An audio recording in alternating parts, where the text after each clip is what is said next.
बेहद समय पहले की बात है। भानुगढ़ नामक एक राज्य में राजा वीर प्रताप का शासन था। राजा वीर प्रताप ने अपनी प्रजा को अपने पुत्र के समान मानते थे। वे किसी प्रजा का दुख नहीं देख सकते थे। प्रजा उनके इस प्रकार की शासन से बेहद खुश थे और खुश होकर राजा की जय जयकार करते थे। राजा की एक नहीं बल्कि चार चार रानियां थीं। सभी रानियां एक से बढ़कर एक अत्यंत सुंदर और सर्वगुण संपन्न थीं, लेकिन भाग्य से किसी के भी कोई संतान नहीं थे। इस कारण वे सभी रानियां हमेशा दुखी रहती थीं। एक समय बसंत ऋतु का था। बसंत ऋतु के कारण चारों ओर केवल खुशबूदार और सुंदर फूल दिख रहे थे। कोयल के मधुर गीत और वातावरण बहुत रोमांचक होने लगा। वसंत ऋतु का ऐसे वातावरण को देखकर राजा और रानियां को वन विहार का मन हुआ। इस पर राजा ने वन विहार के सारे बंदोबस्त करके अपनी सभी रानियां के साथ वन विहार के लिए जाने लगे। राजा और रानियां वन की सुंदरता और वातावरण को देखकर बेहद प्रसन्न हो गए। ऐसे ही जाते जाते सभी जंगल के दूर तक चले गए। कुछ समय के बाद रानियां को थकावट महसूस हुई और आसपास की सुंदरता को देखकर उन्होंने राजा को कुछ समय वहां विश्राम करने के लिए कहा। राजा के आदेश से सैनिकों ने तुरंत ही तंबू तान दिए। सभी के लिए विश्राम और खाने की व्यवस्था हुई। कुछ समय बाद भोजन करते हुए उनको एक बच्चे के रोने की आवाज सुनने को मिली। राजा को यह सुनकर आश्चर्य हुआ कि इतने घने जंगल में यह बच्चा कहां से आया होगा। पहले तो उन्होंने इसे भ्रम समझा, लेकिन जब बच्चे के रोने की आवाज धीरे धीरे बढ़ने लगी तो राजा ने भोजन छोड़कर उस दिशा में जाना शुरू किया जहां से वह रोने की आवाज आ रही थी। थोड़ी दूर चलने के बाद राजा ने देखा कि एक छोटी बच्ची काले रंग के एक कपड़े पर लेटी रो रही थी। उसके चारों ओर सोने के आभूषण पड़े हुए थे। राजा ने उस बच्ची को गोद में उठा लिया। हैरानी की बात है कि बच्ची का रोना तुरंत बंद हो गया। इसके बाद राजा उस बच्ची को लेकर रानियों के पास आए। फिर राजा और रानी ने उस बालिका को अपने महल में ले जाने का निश्चय किया। इसके बाद सभी महल की ओर लौटे। महल पहुंचकर राजा ने उस बच्ची के माता पिता को खोजने के लिए चारों ओर सैनिक भेजे। सैनिक सभी दिशाओं में जाकर पूछताछ करने लगे, लेकिन कहीं से भी कुछ पता नहीं चला। सैनिकों निराश होकर यह बात राजा को बताई। अंत में राजा रानियां उस बालिका को अपनी पुत्री के रूप में अपनाने का निश्चय किया। मगर चारों रानियों में से एक रानी को यह बात अच्छी नहीं लगी। उसने इस पर विरोध करना चाहा, लेकिन उसकी इस बात को किसी ने नहीं सुना। उल्टा सभी ने उनसे दूरियां बना ली। राजा और रानियां अब उस कन्या का नामकरण संस्कार करने के लिए सजावट के आदेश दिए। आदेश को सुनकर चारों ओर फूलों से सजावट की गई।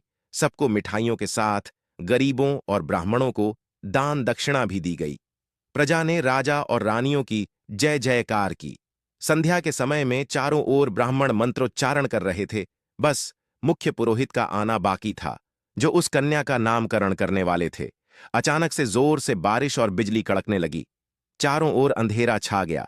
ऐसे समय में राजा को एक दूत ने आकर संदेश दिया कि मुख्य पुरोहित का अचानक निधन हो गया है। मुख्य पुरोहित की इस प्रकार अकाल मृत्यु पर राजा और रानी ने शोक प्रकट किया, लेकिन वे अपनी कन्या के नामकरण के लिए व्यस्त थे और मुख्य पुरोहित की मृत्यु का कारण जानने में असमर्थ रहे। मुख्य पुरोहित की मृत्यु से कारण उन्होंने दूसरे एक विद्वान ब्राह्मण से अपनी कन्या का नाम कारण कराया, क्योंकि उस समय बाहर अंधेरी रात थी। इसीलिए कन्या का नाम प्रियनंदिनी रखा गया। इस घटना के बाद राज्य के लोग डरने लगे। उन्होंने आकर राजा से कहा कि नामकरण उत्सव में मुख्य पुरोहित की मृत्यु होना देवताओं के क्रोध का संकेत है। इस पर सभी मंत्रिमंडल ने राजा को सलाह दी कि हमें एक यज्ञ का आयोजन करना होगा। इस पर राजा तुरंत ही मान गए, क्योंकि राजा नहीं चाहते थे कि राज्य में कुछ अनिष्ट हो। इसी बीच मुख्य पुरोहित का परिवार रोती हुई अवस्था में राजा के सामने आया। उन्होंने आकर राजा को बताया कि पुरोहित की मृत्यु एक सांप के काटने से हुई है और अब उनका घर बेहद सारे सांपों से भर गया है। रहने या बैठने की जगह तक नहीं है। उसी समय अन्य प्रजा भी सांपों के प्रकोप की शिकायत लेकर राजा के पास पहुंची। यह सुनकर राजा और सभी मंत्रियों को बेहद आश्चर्य लगा। राजा ने सोचा कि शायद उन्होंने कोई ऐसा कार्य किया है जिससे भगवान शिव क्रोधित हो गए हैं। उन्होंने अब भगवान शिव का अभिषेक कराने और अपनी भूल के लिए माफी मांगने का निश्चय किया। अगले ही दिन प्रियनंदिनी को नापसंद करने वाली रानी बिना कुछ कहे महल छोड़कर चली गई। उन्हें बहुत खोजा गया, लेकिन उनका कोई पता नहीं चला। रानी के इस तरह अचानक चले जाने पर राजा और प्रजा सभी हैरान रह गए और सांपों के प्रकोप से छुटकारा पाने के लिए राजा और सभी प्रजा ने मिलकर भगवान शिव का अभिषेक किया, जिसके चलते राज्य पर सांपों का संकट धीरे धीरे करके टल गया। कुछ साल बीत जाने के बाद अब राजकुमारी प्रियनंदिनी बड़ी हो गई थी। राजकुमारी रूपवती होने के साथ ही गुणवती भी थी और राजकुमारी सभी की लाडली भी थी। राजा और रानियां जब राजकुमारी को नहीं देखते तो बेचैन हो जाते थे। जब राजकुमारी की आयु विवाह के योग्य हो गई तो राजा ने राजकुमारी के विवाह के लिए स्वयंवर करने का निश्चय लिया। उन्होंने सभी राज्य में अपने मंत्रण पत्र भेजे और अपनी राजकुमारी के स्वयंवर के बारे में बताया। स्वयंवर के लिए राज्य भर में अच्छे से सजावट की गई। स्वयंवर के भवन को अच्छे खुशबूदार फूलों से भव्य तरीके से सजाया गया। स्वयंवर का दिन था। सुबह सुबह राजकुमारी प्रियनंदिनी अपनी सखियों के साथ तालाब में स्नान करने गई। सखियों के साथ स्नान के दौरान अचानक यहां एक चमत्कार हुआ। उनके पास एक सांप आया जिसके सिर पर एक चमकती हुई मणि थी। सांप ने आते ही राजकुमारी को डस लिया और राजकुमारी सांप के डसने से बेहोश हो गई। दासियों ने यह देखकर डर के मारे राजा को बुलाया।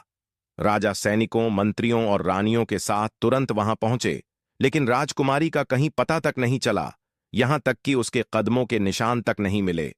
राजा ने घोषणा की कि जो कोई भी राजकुमारी को ढूंढ कर लाएगा उससे राजकुमारी का विवाह कर दिया जाएगा। राजकुमारी से विवाह करने के उद्देश्य से कई लोग उसे खोजने गए, लेकिन कोई भी वापस नहीं लौटा। इस तरह 2 सप्ताह बीत गए। स्वयंवर के लिए आए राजा और राजकुमार भी राजकुमारी को खोजने गए, परंतु वे भी वापस नहीं लौटे। यहां विक्रमजीत नामक एक राजकुमार भी स्वयंवर में भाग लेने आया था। वह भी राजकुमारी को खोजने लगा, लेकिन उसमें एक समस्या थी। उसने कभी भी राजकुमारी को देखा नहीं था। शिव मंदिर के अंदर एक गुप्त सुरंग दिखी और राजकुमार वहां से आगे बढ़ने लगा। कुछ दूर जाने के बाद उसे एक विशाल महल दिखाई दिया। चारों ओर सिर्फ सांप थे। राजकुमार सभी से छिपते हुए राजमहल में पहुंचा। वहां उसने 2 इच्छाधारी नागिन को बातें करते हुए सुना। उसने छिपकर उनकी बातें सुनी। उनकी बातों को सुनते हुए उसने जान लिया कि राजकुमारी कहां है। नागों से सामना करते हुए राजकुमार राजकुमारी के पास पहुंचा। जैसे ही उसने राजकुमारी को देखा, उसकी सुंदरता को देखकर राजकुमारी पर मोहित हो गया। वह राजकुमारी के पास गया और सब कुछ बताया। राजकुमारी ने वहां से बाहर जाने का रास्ता जान लिया था और वे दोनों वहां से भाग गए। राज्य में फिर से बाजे बजने लगे। चारों ओर तोरण सज गए। राजा अपनी बेटी के विवाह के लिए खुश हो गए। उन्होंने राजकुमार से अपनी बेटी का विवाह करने का वचन दिया।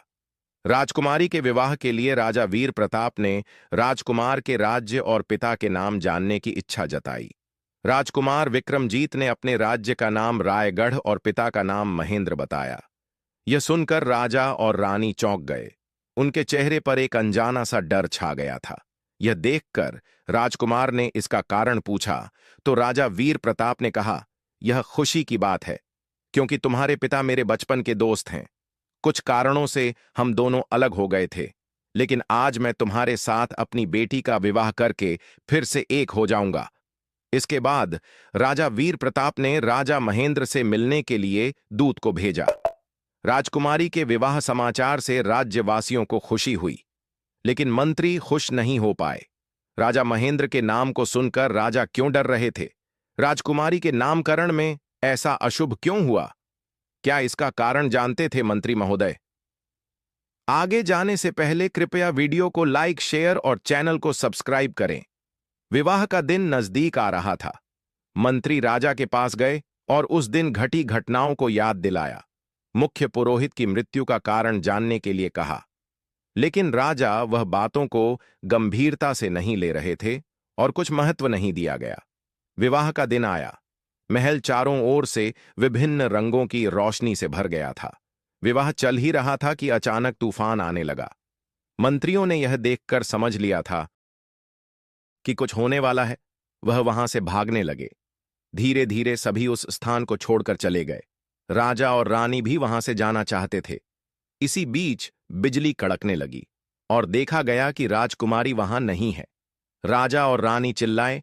फिर से बेटी की अपहरण देखकर राजा और राजकुमार ने उसे ढूंढने का प्रयास किया। लेकिन आश्चर्य की बात यह हुई कि चारों ओर सांप बाहर आ गए। धीरे धीरे सभी स्थानों पर सिर्फ सांप ही सांप दिखाई देने लगे। वहां से दोनों राजा और राजकुमार भागने में सफल हुए। तब तक सभी रानियों के शरीर में सांपों ने डसना शुरू कर दिया। सभी रानियों को नागकन्या के पास ले जाया गया। नागरानी और कोई नहीं बल्कि राजकुमारी प्रिय नंदिनी ही थी। वह एक नागकन्या थी। उसका आधा शरीर मानव का था और आधा सांप का। उसकी आंखों से बदले की आग जल रही थी। यह देखकर रानियां अपने को छोड़ने के लिए विनती करने लगीं, लेकिन राजकुमारी ने उन्हें पुराने दिन याद दिला दिए, जब उन्होंने एक नाग दंपति को बेरहमी से मार डाला था। उनकी छोटी बच्ची कैसे दुखी होकर रो रही थी। फिर भी उन्होंने उसकी नहीं सुनी। कई वर्षों की तपस्या के बाद उन्होंने इच्छाधारी नागिन बनने का वरदान अपनी बेटी को दिया था, ताकि वह अपना बदला पूरा कर सके। वह बेटी और कोई नहीं, प्रिय नंदिनी थी। प्रिय नंदिनी ने ही मुख्य पुरोहित को मार डाला था, क्योंकि वही पुरोहित उनके माता पिता को जाल में फंसाकर नियंत्रित करने का प्रयास कर रहा था। और वह रानी, जिसे यह समझने में लगता था कि मैं वह व्यक्ति हूं जिसके लिए तुम सभी यम के पास पहुंचने वाले थे, मैंने ही उसे मार डाला। उस दिन मुझे कोई अपहरण नहीं किया था। मैं स्वयं अपने राज्य में जाकर प्रजा की कुशलता जानने गई थी। भगवान से तपस्या करके मैंने तुम्हारी मृत्यु का उपाय पाया था। भगवान ने मुझे कहा था कि जब दोनों परिवार एक हो जाएंगे तभी मैं तुम सबको मार सकती हूं। तुम लोग क्या इतने चालाक हो कि अलग अलग रहकर मुझसे बच जाओगे? इतना कहकर उसने रानियों को डंस लिया। डंसने से रानियां मर गईं। राजकुमारी महल लौट गईं और झूठ मूठ रोने लगी। राजा वीर प्रताप और राजा महेंद्र पुरानी बातों को याद करने लगे कि कैसे मुख्य पुरोहित के द्वारा सांप दंपति को धोखा देकर उनसे मणि प्राप्त कर उसे मार डाला था। तो फिर यह कौन है जो उन्हें मारने के लिए आ रहा है? उसी समय राजकुमार और राजकुमारी वहां पहुंचे। राजकुमार भगवान शिव को प्रसन्न करके 4 सूत लेकर आए थे। एक राजा वीर प्रताप को, दूसरा राजा महेंद्र को और एक सूत उसने खुद पहना हुआ था। राजकुमारी ने सूत पहने से मना कर दिया, क्योंकि उसके पास पहले से ही एक सूत है। अब नाग कन्या सोच में पड़ गई। वह कैसे अन्य दोनों को मारेगी? क्योंकि उनके पास भगवान शिव के दिए हुए सूत थे, तो उसने एक योजना बनाई। जब राजकुमार अपने कमरे में थे, नाग कन्या वहां आई, लेकिन राजकुमार चेतन अवस्था में थे, इसलिए वह सूत निकालने में सफल नहीं हो पाई। अब नाग कन्या और सोचने लगी। एक दिन राजकुमार ने जंगल में जाने का मन बनाया। उनके साथ दोनों राजा और नाग कन्या भी गई। काफी दूर चलने के बाद राजा महेंद्र थक गए और बोले, मुझसे अब और नहीं चला जाएगा। राजा वीर प्रताप पानी लाने के लिए बाहर गए। राजकुमार और राजा महेंद्र एक पेड़ के नीचे बैठ गए। कुछ दूर जाने के बाद राजा वीर प्रताप एक तालाब के पास पहुंचे। जैसे ही उन्होंने पानी लाने के लिए नीचे झुका, उनका सूत तालाब में गिर गया। इस समय पानी के अंदर एक नाग कन्या प्रकट हुई। वह कोई और नहीं बल्कि राजकुमारी प्रिय नंदिनी थी। अब राजा ने उसे सब कुछ बताकर माफी मांगी। तब राजकुमारी ने उसे एक महल में बंद कर दिया। काफी समय बीतने के बाद राजा महेंद्र और राजकुमार चिंतित हो गए। राजा महेंद्र के आदेश पर राजकुमार ने उसे ढूंढने की कोशिश की। काफी समय बीतने के बाद भी वह वापस नहीं आए। अब महेंद्र को और अधिक प्यास लगने लगी। वह पानी पीने के लिए उठे। नाग कन्या ने देखा और कहा कि अगर वह यहीं कुछ समय प्रतीक्षा करना चाहेंगे तो मैं आपके लिए पानी लाने का प्रयास करूंगी। महेंद्र ने उसकी बात मानी। नाग कन्या पानी की तलाश में गई और अपनी असली रूप में आकर उसके पास लौटी। उसने राजा को पुरानी घटनाओं की याद दिलाई और फिर उसे दर्दनाक चोट दी। राजा महेंद्र पानी के बिना कमजोर हो गए और जल्द ही नाग कन्या के साथ संघर्ष करते हुए मृत्यु को प्राप्त हुए।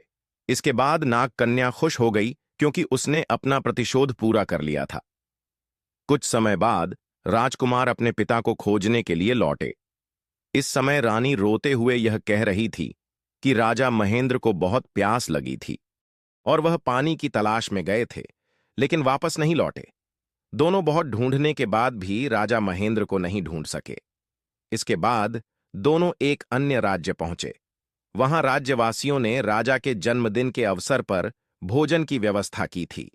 वे दोनों खाने के बाद राजा से मिलने गए। राजकुमार ने देखा कि राजा के चेहरे पर सुख नहीं था। इसके कारण राजकुमार ने उनसे अकेले में मिलने की इच्छा जताई।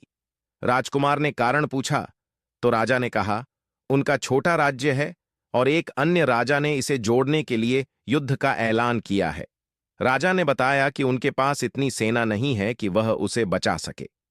राजकुमार ने कहा कि वह पूरी सेना लेकर युद्ध करेंगे। यह सुनकर राजा को विश्वास नहीं हुआ। जब राजा ने हमला किया तो राजकुमार ने जाकर उसे हराया। यह देख राजा बहुत खुश हुए और उसे महल में रहने की अनुमति दी। राजकुमार और नाग कन्या वहां रहने लगे। नाग कन्या ने राजकुमार को मारने के कई प्रयास किए, जैसे कभी भोजन में जहर देती तो कभी अन्य सांपों को बुलाकर हमला करने के लिए कहती, लेकिन हर बार राजकुमार जीतते रहे। राजकुमार के साहस को देखकर नाग कन्या ने उन्हें पसंद किया और उनकी सेवा करने लगी। वह उनके साथ खुशी से रहने लगी। राजा के पास कोई संतान नहीं होने के कारण उन्होंने राजकुमार को अपना पुत्र माना। कुछ दिनों बाद नाग कन्या ने राजकुमार से अपना गुप्त रहस्य बताने का मन बनाया, क्योंकि वह प्रेम में कुछ भी गुप्त नहीं रखना चाहती थी। एक दिन जब राजकुमार किसी काम से दूर गांव गए थे, नाग कन्या ने खुद को सजाया और सुंदर आभूषण पहनने के बाद उसकी प्रतीक्षा की। जब राजकुमार नहीं आए तो महल में चिंता फैल कई दिन बीत गए। फिर भी राजकुमार का कोई समाचार नहीं मिला। नाग कन्या परेशान हो गई और राजा से अनुमति लेकर राजकुमार को ढूंढने निकली। बहुत समय बाद वह एक विचित्र महल पहुंची, जहां केवल बत्तख और पेड़ों के घर थे। वह चुपके से उस महल में प्रवेश कर गई। वहां पहुंचकर उसने कुछ लोग देखे और वे उसे पहचान कर खुश हो गए। नाग कन्या ने राजकुमार से मिलकर खुशी से उसे गले लगा लिया, लेकिन राजकुमार ने छल से नाग कन्या की बहुमूल्य मणि चोरी कर ली थी। उसके पति ने ही उसे धोखा देकर मारा था। उसके पास से सब कुछ ले लिया गया और सभी लोग वहां से चले गए। वहां पर सिर्फ नाग कन्या ही पड़ी थी, जिसके स्वयं के पति ने ही उसे मार डाला था। राजकुमारी के मन में बहुत से सवाल थे। उसने सोचा, क्यों उसके पति ने उसे मारा? क्या उसके पति को नाग कन्या के बारे में पता था? नाग कन्या को अपने लोगों ने ही क्यों धोखा दिया? अब वह क्या करेगी? अगर आप इस कहानी का अगला भाग देखना चाहते हैं तो नीचे कमेंट करें।